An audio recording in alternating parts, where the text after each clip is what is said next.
انسان اپنی زندگی اسی پر نچھاور کرتا ہے جس کی محبت اس کے جسم میں لہو بن کر گردش کرتی ہو۔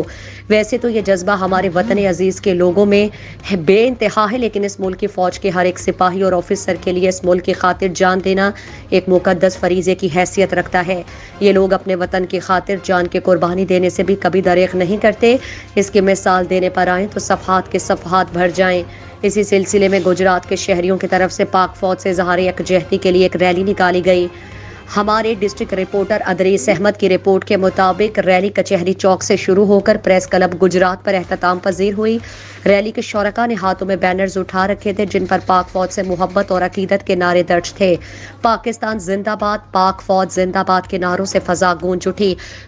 پاک فوج زندہ باد، پاک فوج زندہ باد، نعرہ تکبیر، اللہ اکبر، نعرہ تکبیر، اللہ اکبر۔ شرکاء کا کہنا تھا کہ ہماری افواج جذبہ حب الوطنی سے سرشار ہیں، وہ ملک کے لیے کچھ بھی کر سکتی ہیں۔ قوم بھی الحمدللہ افواج کی پشت پر موجود ہے۔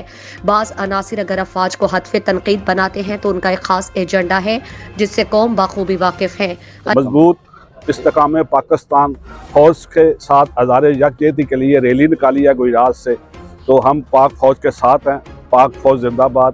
ہم چاہتے ہیں کہ پاک فوج سے جو اختلاف رکھتے ہیں وہ اپنا منہ بند رکھیں۔ الحمدللہ وقت پڑنے پر افواج اور قوم باہم مل کر ہر بڑے سے بڑے چیلنج کا مقابلہ کریں گی اور فتح یاب ہوں گی۔ ریلی میں وطن عزیز اور پاک فوج کی سلامتی کے لیے خصوصی دعا بھی کی گئی۔